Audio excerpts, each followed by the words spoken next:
Hello everyone, আসসালামু আলাইকুম। Welcome to another new video. আশা করি সবাই ভালো আছো। তো আমি আজকে তোমাদের সাথে ক্লাস নিব আইসিটির তৃতীয় অধ্যায়ের দ্বিতীয় অংশ নিয়ে, বুলিয়ান উপপাদ্য।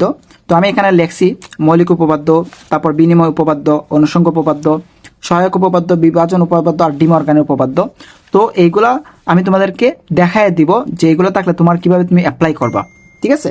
তো দেখো, আমি প্রথমত তোমাদেরকে দেখাই মৌলিক উপপাদ্যটা। হ্যাঁ, কিভাবে আমরা ধরা হচ্ছে এ সমান জিরো, মানে এ প্লাস জিরো থাকলে আমরা এ হবে, ওইটা আমি তোমাদেরকে দেখাই দিব।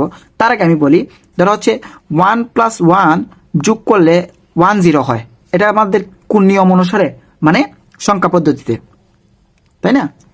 আমরা এটা সংখ্যা পদ্ধতিতে পাইছিলাম।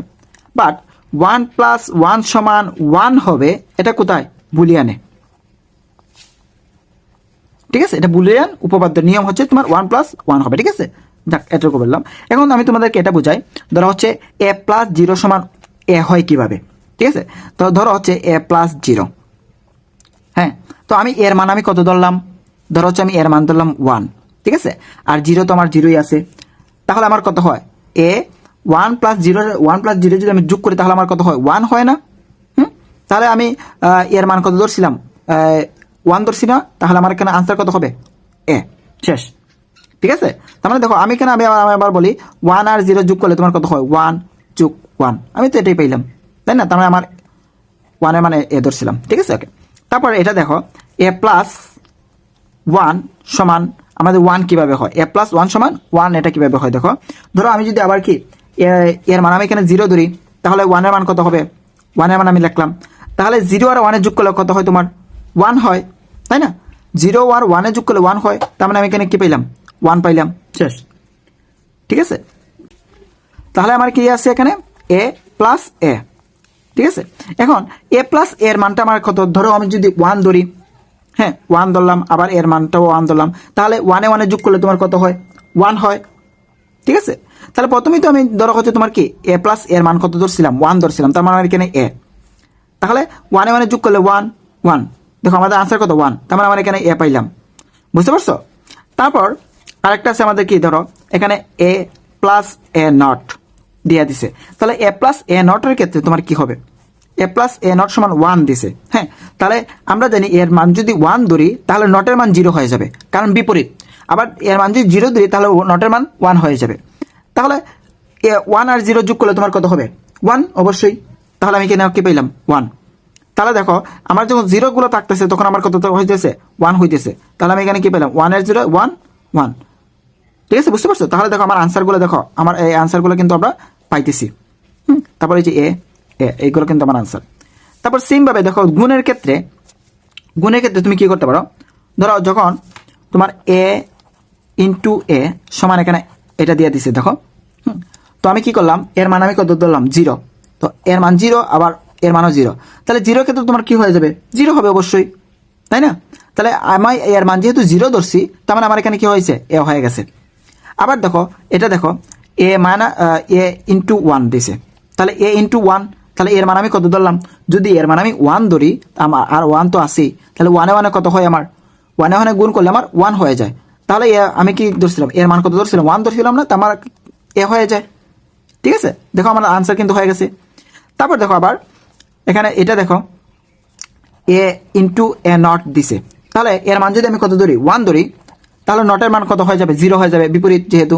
তাহলে আমার কত হবে? 1 এর 0 কত হয়? তোমার 0 হয়। তাহলে আমার আনসার কতটা? 0। এই যে দেখো আমার 0, কারণ গুণের ক্ষেত্রে তোমার 0 হয়ে যায়। আবার দেখো এটা দেখো, a×0, হ্যাঁ a×0 সমান, ধরো হচ্ছে আমি এর মান কত ধরলাম? 1। তাহলে 1 এর 0 গুণ করলে তোমার কত হবে? 0। তার মানে আমার আনসার কত? 0। এই যে 0। দেখো, বুঝতে পারছো কিনা? মানে তোমার মৌলিক উপপাদ্যের যুগ আর গুণগুলো তুমি বুঝতে পারছো কিনা দেখো এটার মাধ্যমে, ঠিক আছে? তারপর দেখো বিনিময় উপপাদ্য, যেটা আমার এখানে বলছে, যেটা বিনিময় উপপাদ্য, a+b থাকলে b+a, মানে জাস্ট হচ্ছে তোমার ধরো হচ্ছে এখানে a+b দেওয়া আছে, আমি b+a নিছি, জাস্ট আমি মনে করা হচ্ছে চেঞ্জ করছি, মানে এটাকে পিছনে নিছি আর বিটাকে আগে নিছি, ঠিক আছে? সেটাকে বলো কি? বিনিময় উপপাদ্য। আবার a×b, তাহলে a×b এর ক্ষেত্রে কি করছি আমি? b×a, তার মানে দেখো আমি এটা চেঞ্জ করছি, সেটাকে কি বলে? তোমার বিনিময় উপপাদ্য, ঠিক আছে? তারপর দেখো অনুষঙ্গ উপপাদ্য, যেটা আমাদের, এটা দেখো অনুষঙ্গ উপপাদ্য। এখানে কি দিছে তোমার? a+b+c, সমান আমি কত পেয়ে যাই। দেখো এটা থেকে জাস্ট হচ্ছে অনুষঙ্গ উপপাদ্য মানে হচ্ছে আমার কি ওইটাকে ধরা হচ্ছে এটাকে আমার ইনক্লুড করা, ধরা হচ্ছে এটা আমার বাহিরে ব্র্যাকেটের বাহিরে এটাকে আমি কি করলাম এ প্লাস বিটাকে ইনক্লুড করলাম, আবার আমার সুবিধা মতো কি সিটাকে বাহিরে নিয়ে নিলাম, ওইটাকে তোমার কি বলে অনুষঙ্গ উপপাদ্য। আবার এখানে আছে এ ইন্টু বি ইন্টু সি ব্র্যাকেটের ভিতরে আছে, তাহলে আমার সুবিধা অনুযায়ী আমি কি করলাম এটাকে ভিতরে নিয়ে নিছি, হ্যাঁ, আর সিটাকে বাহিরে নিয়ে নিছি, ওই এটাকে তোমার কি বলে অনুষঙ্গ উপপাদ্য। শেষ। তারপর দেখো তুমি হচ্ছে সহায়ক উপপাদ্য যেটা, ওকে, সহায়ক উপপাদ্যের ক্ষেত্রে তোমার কি বলছে এখানে এই যে এটা বলছে দেখো এ প্লাস এ বি সমান কত দিছে এ দিছে, এটা একটু দেখো এখানে দেখো আমি যদি এর মানটা কত ধরি এ সমান 0 ধরি আর বি সমান কত ধরি বি সমানও যদি 1 ধরি তাহলে আমরা কিভাবে হয় দেখো এটা, তাহলে এ সমান 0 ধরছি, তারপর আবার এ সমান কত তোমার 0 ইন্টু বি সমান আমি কত ধরছি 1, তাহলে আমার কত হয় দেখো 0 আর 0 1 গুণ করলে তোমার কত 0, তাহলে এখন আমার 0 আছে এখানে 0, হ্যাঁ 0 1 যোগ করলে আমি কি গুণ করলে কি পেয়েছি 0, তাহলে 0 0 আমি এখানে কি পেলাম 0 পেয়ে যাই। তার মানে আমার কত ওই যে এ সমান আমি কত ধরছিলাম 0 ধরছিলাম, তাহলে যে দেখো 0 মানের ক্ষেত্রে আমি এ পেয়ে গেছি, ওই যার কারণে আমার আনসার কত এ। তারপর দেখো এখানে বলছে কি এ নট মানে ডাবল নট দিয়ে দিছে, তাহলে এ নট সমান এ কিভাবে হয় দেখো এটা, তাহলে এর মান যদি আমি কত ধরি ধরো এ সমান আমি ধরলাম কত 1, তাহলে এর মান 1 ধরলে তাহলে আমার কি হয়ে যায় এখানে দুইটা নট, ঠিক আছে, তাহলে দুইটা নটের ক্ষেত্রে একটা নটের ক্ষেত্রে আমার কি বিপরীত 0 হয়ে গেছে, মানে আমরা তো জানি যে বিপরীত হয়ে যায়, তার মানে একটা নটের ক্ষেত্রে মনে করা হচ্ছে 0 হয়ে গেছে, আবার আরেকটা নট রয়ে গেছে, তার মানে আবার কি হয়ে গেছে ধরো হচ্ছে আরেকটা নটের ক্ষেত্রে আমার এখানে 0 যদি আমি নট করি তাহলে কি হয়ে যায় 1 হয়ে যায়, তাহলে দেখো আমাদের আনসার 1 হয়েছে কিনা, ওই যে আমি এর মান কত ধরছিলাম 1 ধরছিলাম, তাহলে এ মিলছে কিনা দেখো আমাদের এ সমান ওই যে এ নট সমান এ, আর এর মান কিন্তু আমার 1 ধরার কারণে আমার কিন্তু এ হয়ে গেছে এখানে, বুঝতে পারছো, তাহলে গেছিল হচ্ছে আমাদের সহায়ক উপপাদ্য। তারপর হচ্ছে তোমার বিভাজন উপপাদ্যটা দেখো এখানে কি বলছে এ প্লাস বি প্লাস সি, এখানে আমি কি করলাম জাস্ট হচ্ছে এ দ্বারা বি কে গুণ, তুমি এ দ্বারা বি কে গুণ করবা আর এ দ্বারা সি কে গুণ করবা, তাহলে আমি কি পাই এ বি, এটা দ্বারা যদি এটার গুণ করে তাহলে আমি কি পাই এ বি, আবার এটা দ্বারা এটার গুণ করলে কি পাই এ সি, শেষ, এটা আমার আনসার।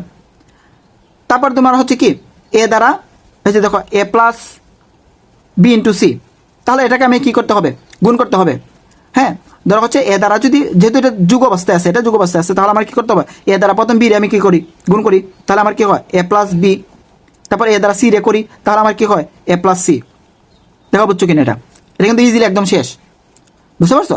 তারপর এটা দেখো দেখো আমরা এটা সলভ করি, ধরো হচ্ছে এ প্লাস এ নট বি সমান এ প্লাস বি কীভাবে হয়, ধরো হচ্ছে আমি এখানে লিখছি এটা আমি কি ধরলাম এ সমান 1 ধরলাম, এ সমান আমি ধরলাম 1 আর বি সমান কি ধরলাম 0, তাহলে এ সমান 1 ধরলাম এখানে পেলাম 1, আর দেখো এখানে এ নট, তাহলে এর মান আমার কি ছিল 1 ছিল, 1 এর নট কি তোমার 0, তাহলে আমার এখানে 0 আছে, আর বির মান তোমার তো 0ই ছিল, আবার দেখো এখানে এর মান আমি কত পাইলাম ধরছিলাম 1, আবার বির মান কত ধরছিলাম 0, তাহলে আমি কি পাইলাম দেখো এখানে 0 0 আমার কি হয় 0 প্লাস 1 এর 0 যোগ করলে তোমার কি হয় 1 হয় নাকি, হ্যাঁ, তাহলে দেখো আবার 1 এর 0 যোগ করলে এখানে 1 হয় সমান 1, তাহলে দেখো আমাদের এটা মিলছে কিনা, মানে মেইন কথা হচ্ছে এ প্লাস এ নট বি সমান তোমার এ বি হয়ে যাবে, এ প্লাস বি হয়ে যাবে যখন তোমার মানে অঙ্ক যখন তুমি করবা, করার মধ্যে তুমি যখন এ প্লাস এ নট বি পাবা এটাকে তুমি এ প্লাস বি দিয়েই অ্যাপ্লাই করতে পারবা, জাস্ট খালি এটা আমি তোমাকে কিভাবে এই দুইটা সেম হয় ওইটা আমি তোমাকে প্রুভ করে দিছি, মানে দেখো দুইটার আনসার কিন্তু তোমার 1 আর 1 হয়ে গেছে, সেম হয়ে গেছে, জাস্ট এটা আমি তোমাকে বুঝিয়ে দিছি, ঠিক আছে। তারপরটা দেখো তোমার এখানে কি ডিমর্গানের উপপাদ্য যেটা, হ্যাঁ ডিমর্গানের উপপাদ্য কি তোমার জাস্ট হচ্ছে তোমার কি ধরো হচ্ছে এখানে কি দিছে এ প্লাস বি, এটা কি তোমার কি বলে ভার বলে বা নট বলে হোল বার বলে, তাহলে তুমি জাস্ট এটা মনে রাখবা যদি প্লাস থাকে আমি এটাকে কি করবো, আর যদি উপরে যদি বার থাকে আর এখানে প্লাস থাকে তাহলে আমি এখানে ইন্টু করবো, আর যদি ইন্টু থাকে আমি প্লাস করবো, এটা হচ্ছে মেন কথা। তাহলে দেখো আমি এখানে বোঝাই তোমাকে এ প্লাস বি বার দেওয়া আছে, তার মানে আমার কি হয়ে যাবে এই বার থাকার কারণে আমার ইন্টু আমি দিছি, মানে প্লাস আছে আমার ইন্টু হয়েছে, তার মানে এটা ভাগ হয়ে গেছে, মানে এটা দুই ভাগ হয়ে এটার উপর পড়ে গেছে এটার উপর পড়ে গেছে। আবার যদি এ ইন্টু বি ভার দেওয়া আছে উপরে, তার মানে আমার কি হয়ে যাবে এটা ভাঙ্গে আগে আমাদের কি হবে এখানে ইন্টু আছে প্লাস হবে, ঠিক আছে, আর এই যে ভারটা আছে ভাঙ্গে পড়বে। তাহলে দেখো এটা হচ্ছে তোমার কি ডিমর্গানের উপপাদ্য যেটা, ডিমর্গানের উপপাদ্য জাস্ট খালি ভারটাকে তুমি ভাঙবা, আর যদি প্লাস থাকে তুমি ইন্টু দিবা, আর ইন্টু থাকলে তুমি প্লাস দিবা, এটা হচ্ছে মেন কথা, শেষ। তাহলে দেখো এই পুরো ক্লাসটি কিন্তু তোমার এখানে শেষ হয়ে গেছে, একটা ক্লাসের মাধ্যমে। তাহলে তুমি ইজিলি কিন্তু তোমার দেখো বুলিয়ান উপপাদ্য যেটা, এটা তুমি বুঝতে পারতেছো। মৌলিক উপপাদ্যটা কিভাবে আমি কিন্তু তোমাদেরকে দেখো মৌলিক উপপাদ্যটা কিভাবে হচ্ছে আমি কিন্তু সলভ করাই দিছি, কেন প্রুভ করাই দিছি। যখন আমার হচ্ছে a+0 থাকে তখন কি এর মান আমি 1 ধরে দেখো 1 বের করে দিছি।